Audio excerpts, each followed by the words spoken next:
Harley Quinn returned this week to the DC Universe app with a brand new episode entitled Riddle You. I'm Cape Joel, and this is the video series where I take a closer look at the episode that was, give my thoughts and feelings, as well as shout out any comic book Easter eggs I can find. So with that out of the way, let's get right to it, shall we? So, picking up from where the last episode left off, Harley has herself a brand new hit list and a brand new reason for vengeance on the Gotham gang lords who wronged her and carved up the city in her absence. Planning bloody revenge, though, is hard when Harley's mall hideout has no power, much like the rest of the city. Which, if nothing else, does lead to a comedic 1-2 punch of Harley using the candles on a menorah to light her way and then ending it all with probably one of the funniest HPV jokes I've ever heard. It would seem that the only person in new Gotham to have electricity and clean water is none other than the Riddler after claiming the local college as his private kingdom and redubbing it Riddle You. Get it? Instead of Riddle Me, it's Riddle You.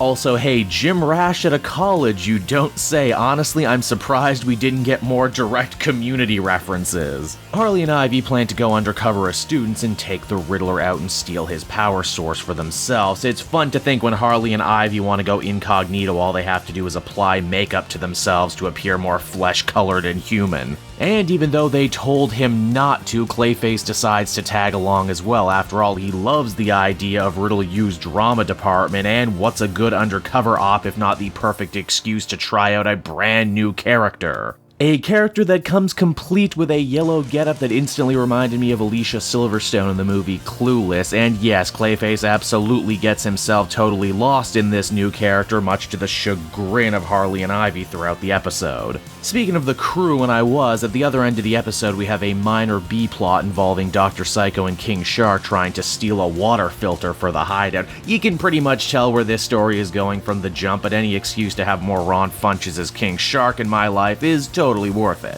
Why, from a story standpoint, we also get a chance to look at some of the other villains' turf, and we learn why that Bane's gang might actually be the most deadly of them all. Now, it's while at Riddle You, Harley and Ivy run into a feisty redheaded tour guy, one who's an absolute superstar at parkour and who their dorm room is completely decorated in Batman theming. Yep, that's right everyone, it's Barbara Gordon making her Harley show debut. Barbara desperately wants to help take down the Riddler, as it seems that a number of students have gone missing from campus, but Harley and Ivy don't really want to bother with her and don't give her the time of day. In fact, Barbara really wanting to be friends with Harley and Ivy but keeps getting blown off is much like how Batman keeps blowing off her dad. Speaking of Jim, he's living with his daughter on campus now, and it's only becoming more and more depressing. He's up to 2 shower beers a day now, and I mean, let's face it, there's no good number of shower beers. I actually really like this new take on Batgirl's origin because it means that Barb didn't just become a hero to try and save the city, not just because it's the right thing to do, but also to try and restore some of her father's own hope and faith in heroism in general. I actually talked to Justin Halford, one of the showrunners on the series, about this, and he says that, Harley's the kind of show where they don't really do origin stories all that much, so they knew that when they were going to do the Batgirl origin, they wanted to do something special and to make it their own, and it really shows. Also, hey, her proto-Batgirl costume is clearly inspired by the Batgirl of Burnside's suit from DCU not that long ago in the actual comics. Now, the hardest part about taking down the Riddler seems to just be finding the slippery green bastard, and when Harley and Ivy discover that he's held up at a frat party, they move heaven and earth to try and get to him. It would seem that all the students that went missing on campus ended up powering the place via giant comedy hamster wheels. Also, hey, all this green tech and energy streams going around looks a lot like the box tech from the Jim Carrey Riddler used in Batman Forever. Am I right or am I crazy?